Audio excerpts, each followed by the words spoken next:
Shalom. Shalom. Oke, terima kasih. Ini ibadah kedua buat Mongol. Saya sangat berbahagia bahwa dalam hidup saya semua yang saya cita-citakan tuh jujur nggak ada yang menjadi.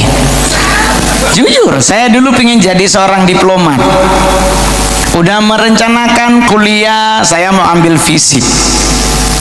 Saya pengen jadi seorang diplomat karena hidup jadi diplomat tuh enak, saudara.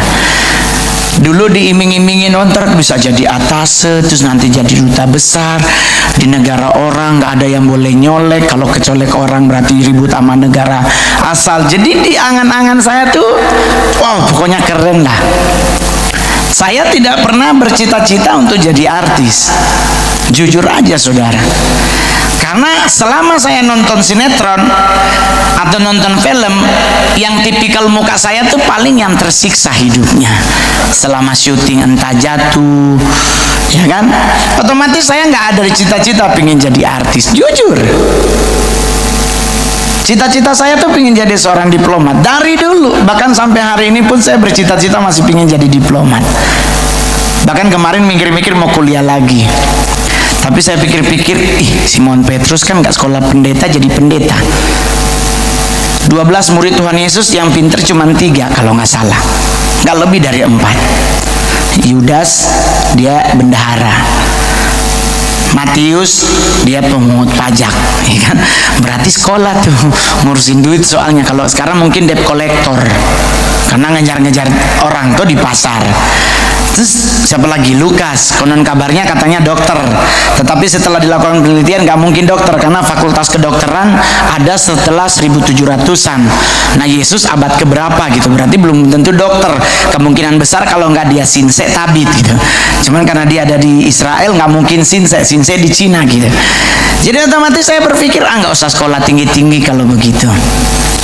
Tapi kesini saya berpikir kalau dulu lulusan SMP bisa kerja kantoran, ya kan? Sekarang lulusan sarjana pun banyak yang nganggur. Ada lebih 4.000 lah kurang lebih sarjana pengangguran di Indonesia. Dan otomatis dengan saya masuk ke dunia artis, saya berusaha semaksimal mungkin. Saya tidak putus karir saya di dunia artis cuman 1-2 tahun. Karena banyak artis yang muncul tahu-tahu hilang gitu. Saya ingin bertahan karena saya berpikir udahlah, dunia artis lah yang menjadi ladang duit saya. Mulai saya pelajari stand up, saya tidak belajar dari stand up komedian luar negeri. Mau ada Chris Tucker ke, ada Jerry Seinfeld ke, ada Bill Cosby ke, ada itu yang udah meninggal.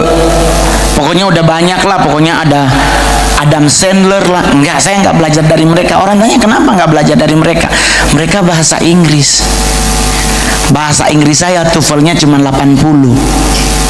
Cuman thank you, bye, okay, good morning, good day. Cuman itu doang, ceng. Cuman 8 biji yang gua hafal bahasa Inggris. Lah mereka ngomongnya bahasa Inggris ya gua banyakan nganga, Pak. Waktu Russell Peters stand up ke Indonesia, gua mingkem di luar, ngomong apa itu orang. Saya nggak pernah kursus bahasa Inggris, Pak. Kalau Mandarin iya. Lah stand up bahasa Cina belum ada yang masuk di sini, siapa yang nonton? Seglodok yang hadir pasti. Tetapi saya pikir nggak apa-apa lah, saya belajar dari stand up komedian lain. Saya jadikan 3 orang stand up Indonesia, Panji, Radit, dan Ernest Prakasa, jadi jadi guru untuk saya tonton mereka stand up. Dan luar biasa, saudara, sampai sekarang saya masih tetap bertahan sebagai stand up komedi terbaik, terlaris, termahal di Indonesia.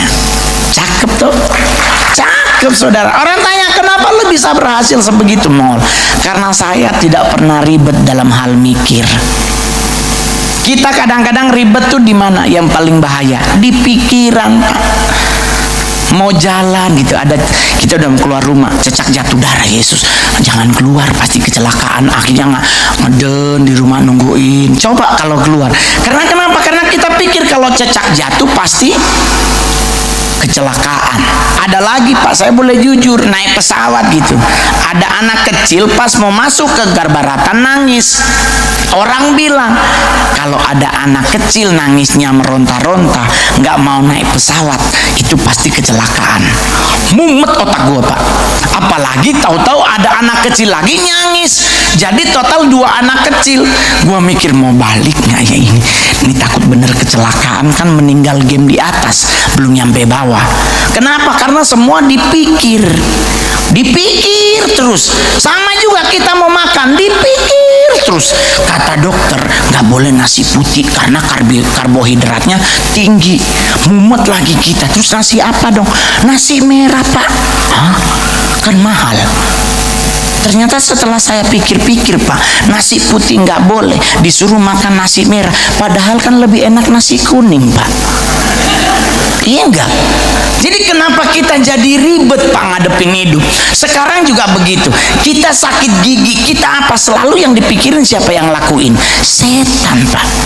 Yang karismatik tingkat sebelahan sama malaikat, ketemu pohon gede aja didoain loh Pak. Karena katanya ada penunggunya. Kan kita bingung, gua kan mumet. Siapa yang nunggu ya? Lah pohon ditanam ya, kalaupun ada yang nunggu, kenapa kita yang ribet gitu loh Pak? Ya kalau kita ribet ya ikut ganti nunggu kayak gitu. Yang nunggu itu suruh pulang mandi, terus kita suruh nangkring di situ.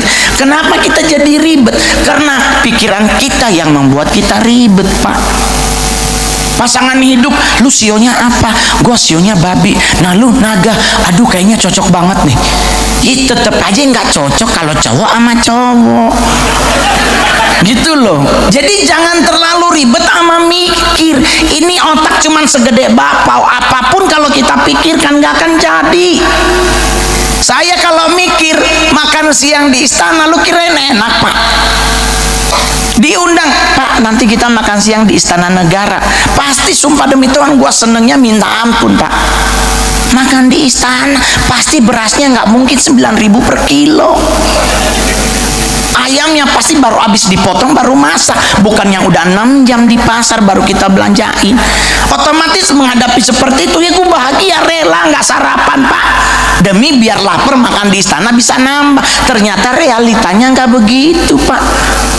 Presiden yang ngambil setengah centong, siapa yang berani ngambil 2 centong? Orang yang tuan rumah dia Pak, dia ngambil setengah centong, kita langsung ya ampun Tuhan gue nggak sarapan kira. Terus belakang nanya berapa ngol setengah centong? Hah? Semua nggak? Hah? Kenapa? Ternyata yang diundang nggak sarapan Pak, karena mau ngarepin makan di istana. Premium rice, beras mungkin 23.000 per kilo. Terus santai aja. Presiden ngambil sup, kita ngambil sup. Dia ngambil bakwan, kita ngambil bakwan. Dia ngambil ini, kita ngambil itu. Semua pas duduk ada pada ya Allah Tuhan, semua sama. Orang nanya kenapa nggak yang ngambil yang lain Pak? Di sebelah sana memang ada apa? Ayam bakar madu, ada apa itu? Ikan bawal yang ngangak begitu itu loh Pak, yang kayak penari balet. Ada Pak potongannya, cuman kan ada pas pampres. Dan pas pampresnya megang AK-47 Pak. Siapa yang mau ngambil? Lah kuncinya udah dikokang. Tinggal usah ditembak, digaplok juga meninggal Pak kaminya. Otomatis kalau saya mikir nggak akan pernah jadi Pak. Tapi ya udahlah, kita keluar dari istana boleh jujur-jujuran, kita mampir di Sarina loh Pak makan. Karena masih lapar. Belum lagi etika ngunyah. Ya Allah Bapak di sorga, kita anak kampung di bawah pohon jadi mangap. Ini di istana ngunyahnya nggak 10 kali Pak. Kalau presidennya masih ngunyah ya kita tetap ngunyah. Ya dia nelen, kita nelen. Lah saya orang kampung 7 kali ngunyah, gua telen. Dia presiden ngunyah. Kita bingung Kak mau nyendok nggak enak gitu. Aduh gimana nih? Ya udah terpaksa ngunyah sekalipun kosong. Jujur aja orang tanya, kenapa kita jadi ribet? Karena kita ribet sama pikiran. Saya pernah khotbah di gereja GSJS ini tentang Roma 12 ayat 3. Tuhan bilang janganlah pernah memikirkan hal-hal yang lebih tinggi daripada yang patut kamu pikirkan. Ada tuh, janganlah kamu memikirkan hal-hal yang lebih tinggi daripada yang patut kamu pikirkan, tetapi hendaklah kamu berpikir begitu rupa sehingga kamu menguasai diri menurut ukuran iman yang dikaruniakan Allah kepada kamu masing-masing. Kagak usah mikir, Pak. Amak saya lari dari Cina, Pak, gak kepikiran naik pesawat, yang penting selamat. Nyampe Indonesia ternyata lagi perang, Pak. Dia lagi buang air, Pak, di kali, tahu-tahu bom jatuh. Gak mikir cebok, Pak. Dia mikirnya yang penting gua selamat dulu. Ini kalau dia cebok takutnya ada tentara Belanda juga meninggal dia. Jadi saya nanya, terus gimana? Yudi lari aja dulu, ntar cari daun pisang. Orang zaman dulu nggak mikir loh, Pak, mau pakai daun apa, yang penting bersih. Lah kita sekarang mau ngasih toilet paper, ngeluh, tipis banget sih. Ya lo mau tebel daun pisang, Pak.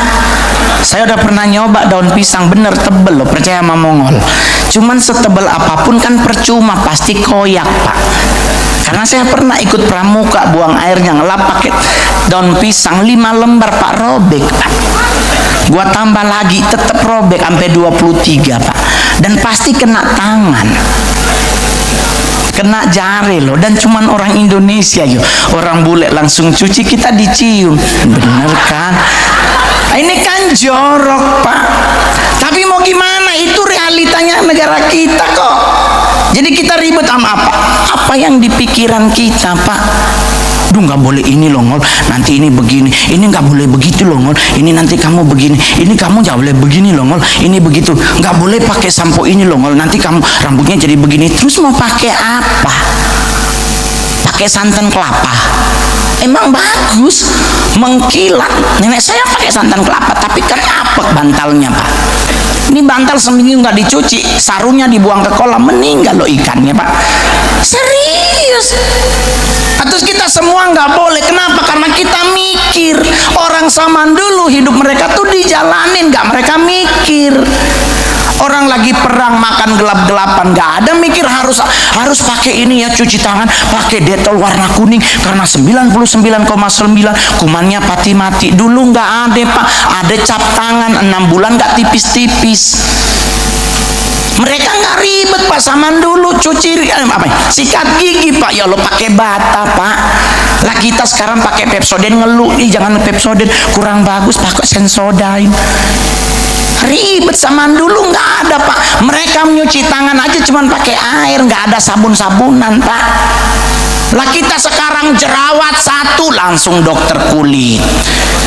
Sedikit-sedikit ini segini, langsung kenal, karena kita ribet sama pikiran. Jadi Bapak Ibu yang hadir hari ini nggak usah ribet sama pikiran. Kedatangan Tuhan itu ya dan amin, tapi kapan waktunya nggak ada yang tahu. Jangan percaya di sono sebelah, oh ini nanti Yesus akan datang segini, nggak usah tahu. Ada yang ngomong begitu, samperin orangnya. Emang saudara nama Bunda Maria kok bisa tahu banget Tuhan datang kapan? Jadi nyantai. Saya juga santai, hidup saya nggak mau ribet, Pak. Saya setiap hari terbang loh, Pak. Kalau mikir, Pak, nggak jadi naik pesawat, Pak. Naik kelapa ya paling patah lah ya itu. Kalau naik pesawat, Pak, 35.000 ketinggian. Lu ngelihat ke bawah ya Allah nggak kelihatan. Terus kita harus ribet mikir, nggak naik pesawat, Pak. Gembel jadinya saya. Tapi kenapa saya berani? Karena saya naik pesawat nggak mikir. Saya naik pesawat bayar tiket, bukan mikir. Gitu dong. Sama juga pacaran tuh, malam mingguan sama pacar nggak usah dipikir, yakinkan dompetmu ada. Karena malam mingguan lu punya pacar tapi nggak punya duit, nganga di mall, Pak. Mendingan lu punya duit, pasti akan dapat pacar. Jadi orientasi saya sekarang, saya mau ngumpulin duit. Kenapa? Karena saya punya anak umur 13 tahun, cewek, Pak. Orang nanya, gimana lebih enak anak cowok? 3 bulan sekali beli sepatu jadi. Anak cewek, haleluya. Gak boleh lihat jepitan rambut, kaos kaki ada apa? Stroberi, ada pita-pitanya. Inilah bando, ada bulu-bulunya, nunjuk semua. Dari situ saya punya asumsi perempuan itu paling menakutkan bukan mulutnya, Pak, telunjuknya. Lu kalau ke mall, Pak, ya ampun, bini nunjuk langsung pucat, Pak. Ya Allah, gaji belum masuk, mak udah minta itu. Jadi kalau mau ajak kemana? Ke pasar, Pak. Jangan pacaran di mall. Pacaran di mall semuanya mahal. Saya kalau pacaran Monas, Pak. Kerak telur 15.000, parkir 2.000, cukup 20. Nggak mau ribet, Pak. Orang zaman dulu pacarannya juga di bawah pohon kan, sambil lihat-lihat atas ada tentara payung, nggak takutnya tentara Belanda meninggal juga. Jadi buat bapak ibu yang udah terlanjur gendut gitu, aduh Pak, kami orang gemuk tuh takutnya katanya serangan jantung. Nyantai aja, Pak, nggak usah ribet. Hidup mati manusia ditentukan oleh Tuhan, bukan oleh dokter. Nenek saya, kayak kita belajar aja, Jenderal Sudirman habis diperiksa dokter Belanda, dokternya ngomong dia nggak akan pernah lebih dari 2 minggu. Ternyata lama meninggalnya. Nenek saya 106 10 hari baru meninggal. Itu pun karena pelit. Dia nenek saya orang China feodal, Cina didikan Belanda. Beli bawang sekilo dihitung satuan.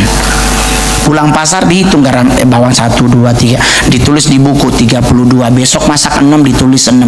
Dikurang terus sampai habis, hilang satu aja hilang, diomelin 2 hari pembantunya. Lu makan bawang ya? Lu nggak tahu nggak itu walang mahal. Mumet. Nah kalau dia ribet, Pak, udah meninggal lama, tapi kenapa bisa 106? Santai hidupnya. Dan itu kita bisa lihat di mana terbukti orang yang rajin nge-gym dengan orang gila yang makan di tong sampah, siapa yang lebih dulu mati? Yang nge-gym, Pak. Di dekat rumah Mongol ada orang gila tiap hari ngubek-ngubek sampah, Pak. Sampai sekarang masih hidup loh. Teman saya yang rajin treadmill sehari 45 menit, sekarang lagi stroke di Pondok Indah. Jadi siapa yang dulu mati? Orang yang santai. Saya juga begitu, Pak. Kalau kepikiran, Pak, nggak mungkin jadi artis, nggak mungkin. Tapi jadi ya karena Tuhan. Jadi nggak ada yang bisa disombongin. Terus orang nanya, jadi apa dong yang harus kita pikirkan? Buka Filipi 4 ayat 8. Ini yang harus kita ingat. Nggak usah ribet, saudara. Kita baca sama-sama 1, 2, 3. Jadi akhirnya saudara-saudara, semua yang benar, semua yang mulia, semua yang adil, semua yang suci, semua yang manis, semua yang sedap didengar, semua yang disebut kebajikan dan patut dipuji, pikirkanlah semua itu. Tuh enak, Pak. Disuruh pikirin apa yang enak-enak, yang manis didengar. Nggak usah mikirin yang lain, Pak. Nggak usah kita mikirin Barbie Kumalasari punya berlian 30 karat, lu cinta Luna. Nggak usah dipikirin Syahrini.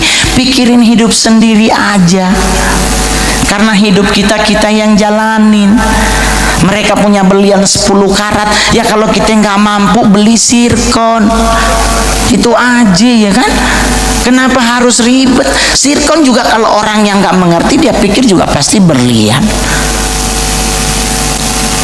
Jadi nggak harus aduh Kak Mul, aduh bagaimana? Sama juga dengan setan, nggak usah dipikirin. Kita nu yang ribet, lewat kubur aja malam permisi loh. Saya kadang-kadang suka stres waktu di Semarang. Mul, kita mau ke gedung sebelah tapi kita harus lewat pemakaman. Ayo, Mul nggak takut? Enggak, itulah jalan. Permisi Mbah. Dipermisi sama kubur, Pak. Bayangkan kalau di kubur nyahut. Silakan Dek.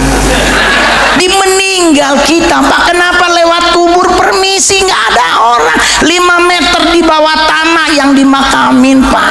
Kok permisi? Waktu itu gue mau ngakak loh Pak, serius. Ya ampun, di orang dikerjain ini kayak nonton Stardust gitu, nggak boleh lewat ini, nanti sebelah udah dunia lain. Nah, kenapa harus permisi? Missing kong, dia nyaut silakan dek. Di game Pak, serius loh. Sama juga kita ke kuburan gitu, pergi makamin saudara atau teman gitu, karena pekuburan kan udah pada padat, akhirnya kita mau tidak mau keinjek kubur orang di sebelah. Dengan Anda tahu orang Indonesia minta maafnya sampai membungkuk, sorry ya, aduh maaf ya bu, maaf nggak sengaja gitu, aduh maaf. Kuburan diinjek minta maafnya sampai nunduk loh Pak, tapi giliran lu nginjek kaki temen lu, sombongnya keluar, sorry ya bro. Ini orang yang mati aja nggak berasa kok minta maaf, giliran orang yang hidup lu kayak sorry ya, maaf. Kenapa? Karena kita mumet Pak. Cowok yang nggak punya cewek juga, ya Allah, aduh Kak Mongol, aku tuh sebenarnya udah kelamaan jomblo Kak, aku udah 2 tahun loh Kak nggak punya pacar. Emang umur berapa? Baru 22. Ya Allah, gue 44 juga, santai Pak, saya juga jomblo. Udah tenang aja, jomblo tuh adalah masa paling bahagia, nggak ada beban hidup. Lu kalau pacaran nasi goreng lu yang bayarin Pak. Nih ingat anak muda, lu pacaran baju dalam cewek lu pun lu yang beli. Mending lagi jomblo ngumpulin duit, bangun rumah, di saat nikah udah masuk rumah baru, nggak nempel lagi sama mertua indah. Saya mah begitu. Di saat saya nikah, ya saya kasih istri yang terbaik Pak. Gaji saya 4.280.000. Saya masih ingat banget. 4.200.000 untuk istri, 80 untuk suami. Itu saking sayangnya sama istri Pak. Dia gunting Johnny Andrean, saya juga di Johnny Andrean. Dia di profesional, saya di school. Dimana kan ada Johnny Andrean kan pasti ada schoolnya tuh, ada yang untuk belajar menggunting orang kadang miring sebelah.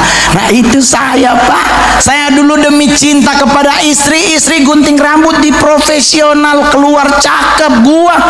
Ini kayaknya masih tebal sebelah nih.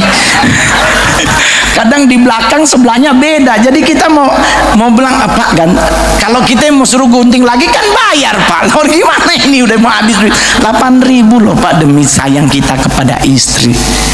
Di saat istri kita mempertahankan rumah tangga, tidak, istri kita pergi, kita berusaha untuk tidak cerai, istri tetap ngotot cerai, Alkitab bilang ya biarkanlah dia pergi.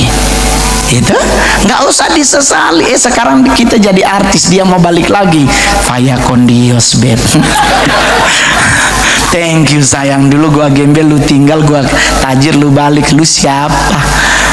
Mengampuni ya mengampuni, saya mengampuni Pak, jujur saya mengampuni. Tapi kalau untuk bersama kembali setelah 4 tahun kita bercerai dan lu balik karena gue beli Ferrari, kayaknya nggak perlu.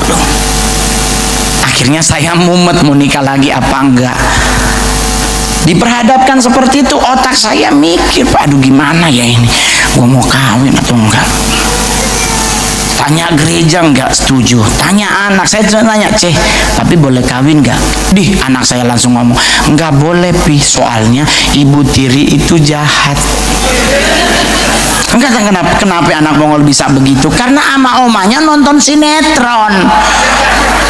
Nonton sinetron, di sinetron selalu ibu tiri jahat, jadi di otak dia ibu tiri jahat. Sekarang TV gua matiin siaran Indonesia, mumet loh gua. Biar bagaimanapun gua juga masih butuh pendamping. Usia 44 kan bukan usia yang tua, tapi santai, dapet nggak dapet gua tetap hidup. Mau nyari gampang, saya artis Pak, kumpanin Ferrari juga semua cewek pasti senyum, ya kan? Jangankan cewek, cowok aja sekarang kalau ngeliatin gue senyumin dari jauh loh, saya kedip-kedipan, ya kan? Karena kalau saya keluar saya tidak pelayanan, saya pakai anting-anting tuh. Pasti yang pernah ketemu saya pakai anting itu kan berlian 4 karat Pak. Jadi kan wah, cucok jelong tapi tajir, jelek tapi tajir.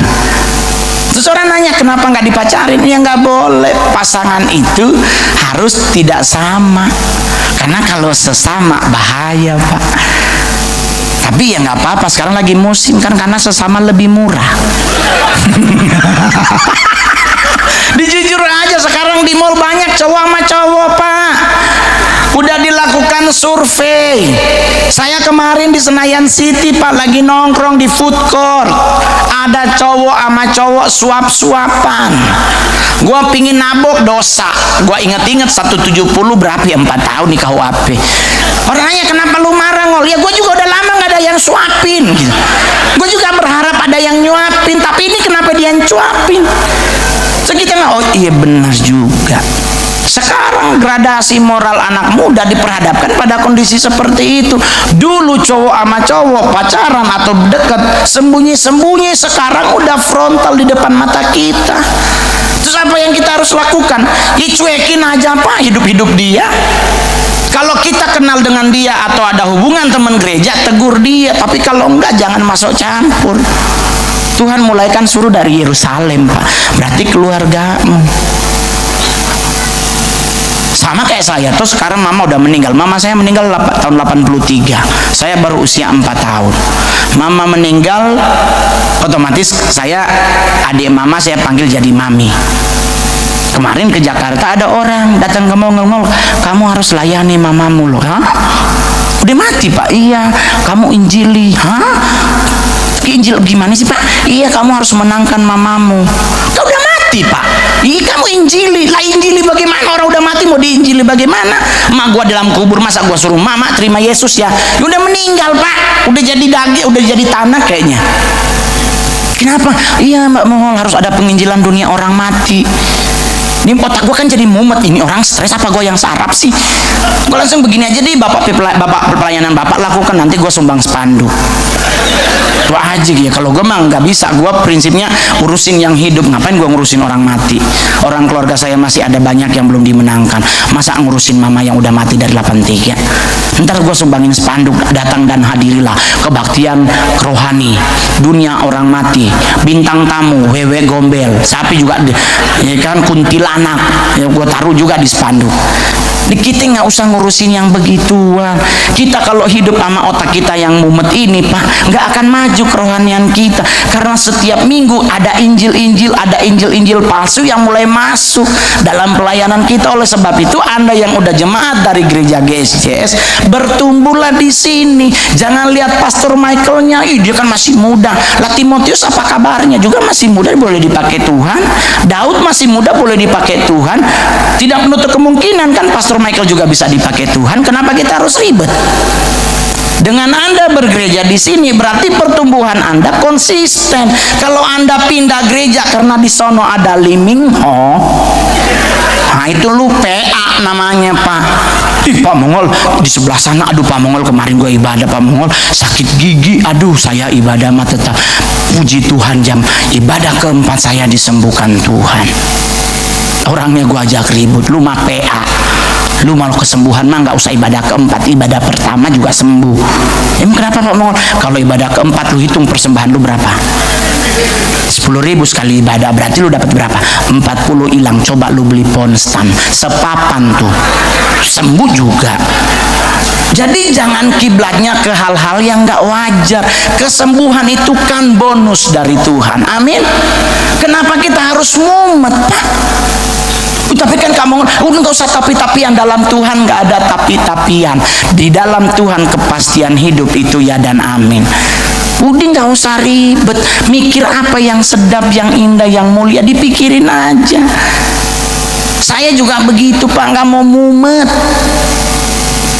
Kemarin saya ke bandara, saya boleh jujur udah 4 hari istirahatnya kurang.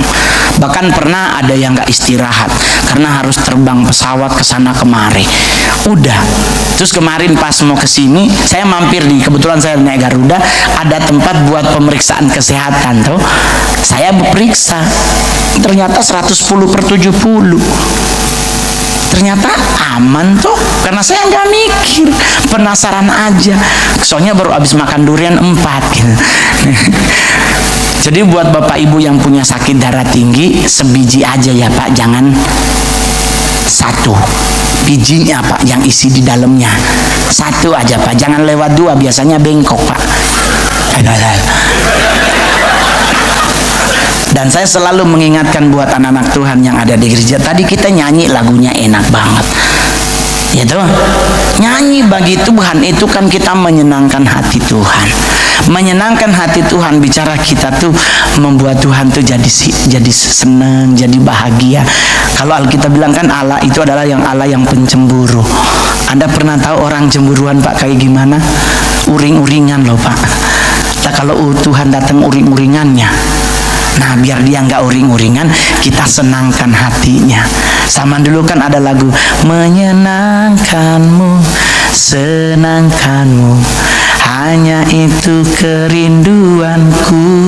Nah, itu bagus ibadah siang, jangan ibadah subuh. Ketiduran soalnya. Saya pernah begitu Pak dulu waktu masih di gereja di GPDI. Ada pertemuan di udara, pertemuan masih makin ke bawah Pak, yang tadinya duduknya tegak langsung ada penyembahan Pak. Saya rindu, tahu-tahu ketiduran Pak.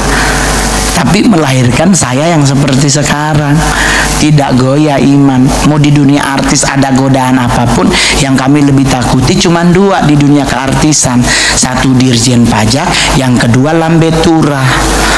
Itu Pak, jangan masuk di lambe turah, habis karir kita Pak. Jadi saya nggak mau bikin sensasi.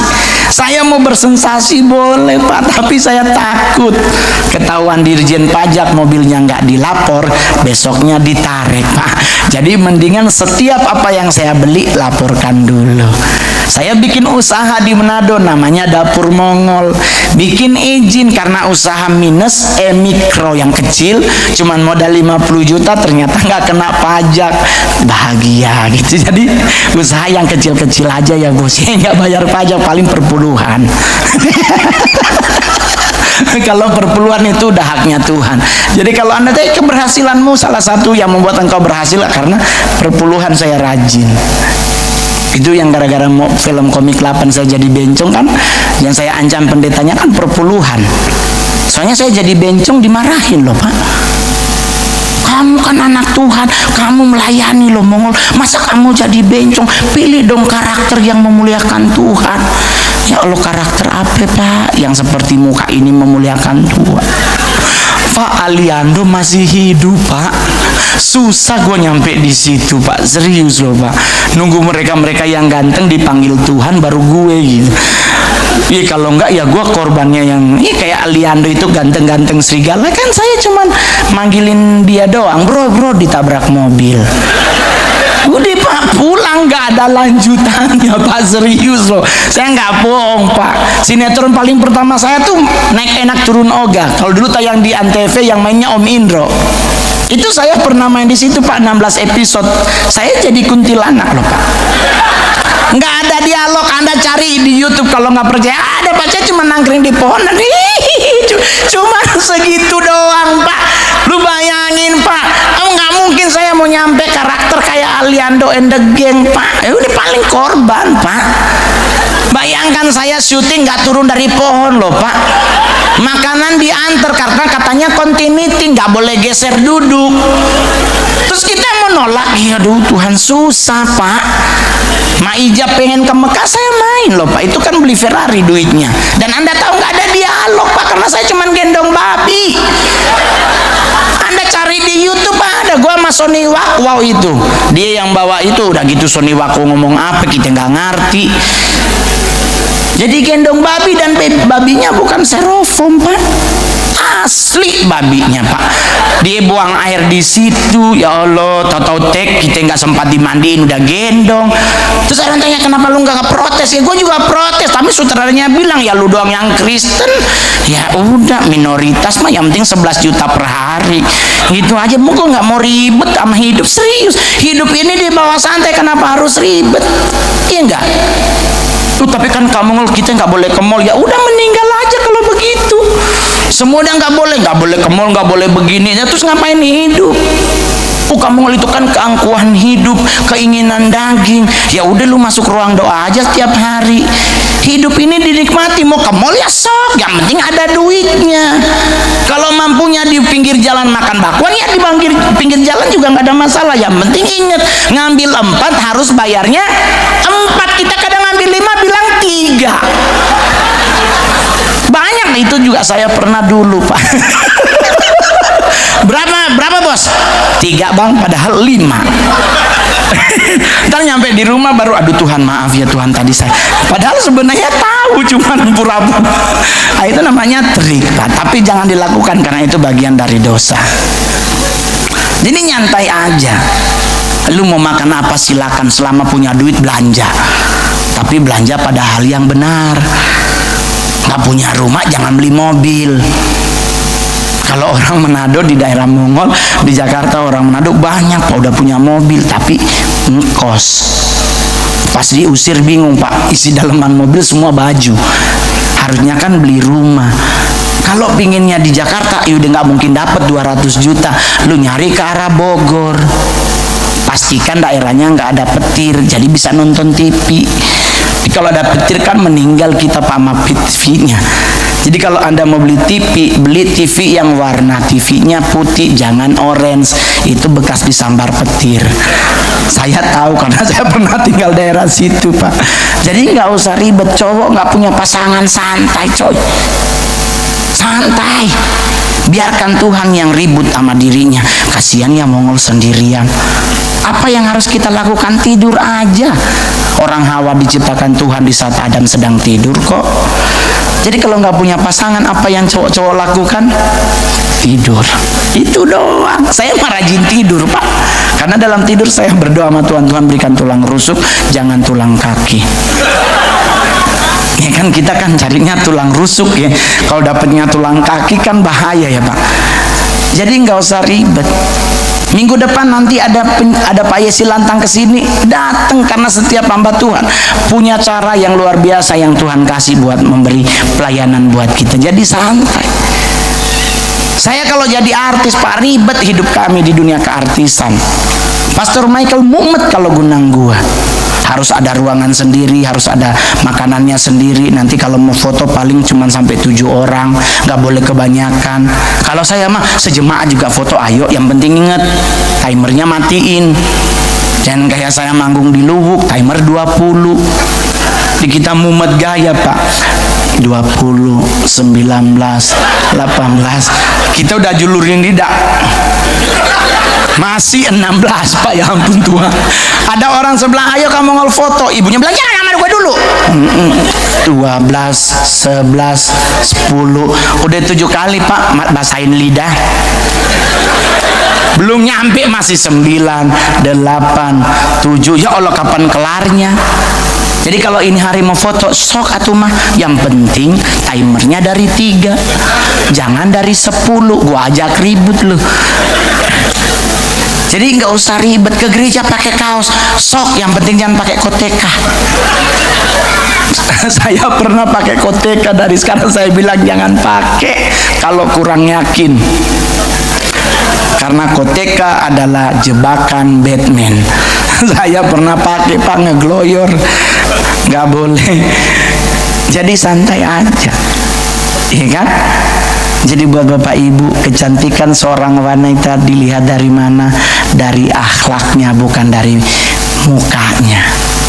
Saya kalau ketemu cewek Pak, jujur, saya gereja sore di Senayan City, pasti sama temen dijodohin sama cewek. Ngeli gue mau kenalin sama cewek, yuk kita ke Senayan City. Sampai di Senayan City gue ajaknya berangkat ke Plaza Senayan. Kalau ceweknya mau, ini bisa dijadiin pacar. Tapi kalau dia nggak mau, berarti dia nggak mau susah. Dan kalaupun dia ikut, kita bisa lihat sampai di ujungnya di Plaza Senayan.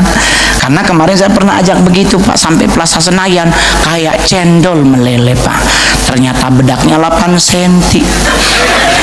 Bedak nyampur keringet kayak cendol. Sekarang cewek, makin tebel makin cantik. Orang zaman dulu nggak pakai begitu. Dulu bedak juga paling tinggi Fambo.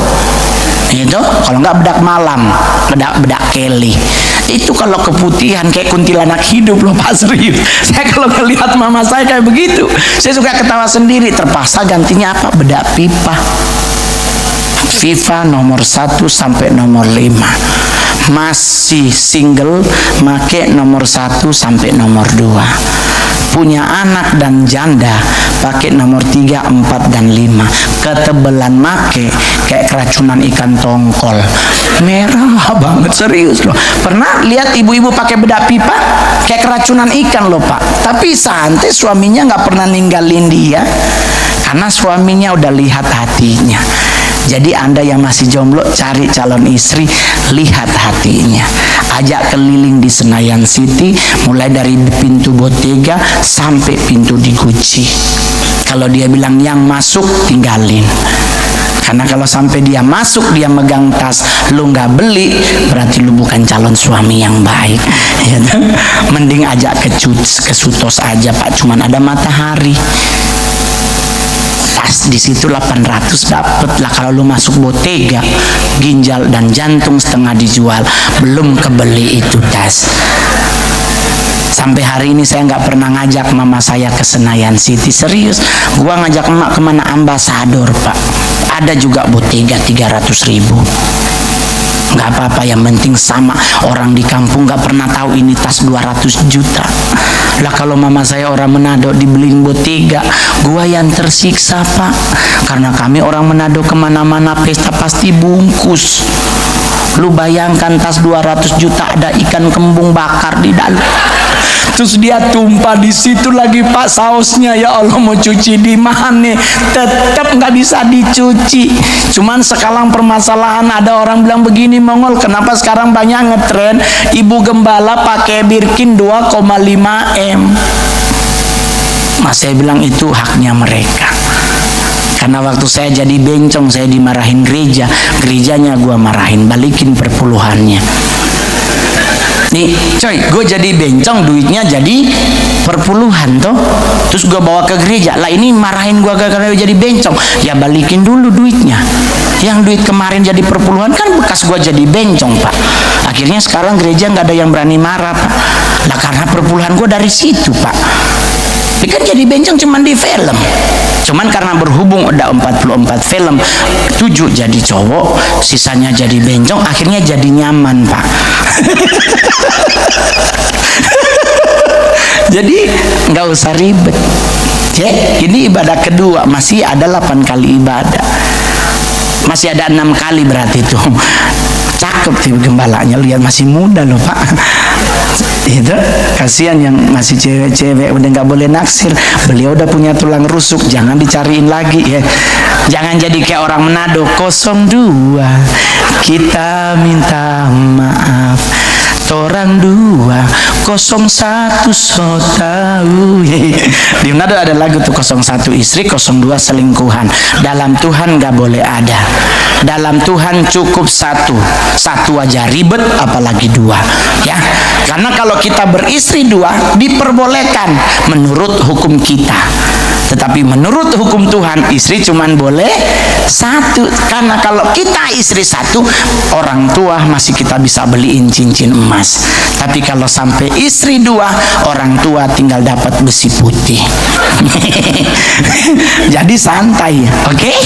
Ibadah sampai jam 7 malam masih akan ada Mongol. Nanti Mongol istirahat cuman sejam, mau jalan-jalan muter. Cuman saya tadi kesini agak sedikit stres, mallnya ternyata muter ya Pak ya. Kalau dia kebanyakan muter kan udah kayak pindah agama ya Pak ya. Jadi mending turun-turun aja. Jadi nanti kita akan bertemu lagi, tapi satu hal yang pasti, nggak usah mikirin hal-hal yang ribet, pikirin aja yang manis dan yang indah, maka hidup kita akan aman dalam lindungan Tuhan. Amin. Tuhan Yesus memberkati.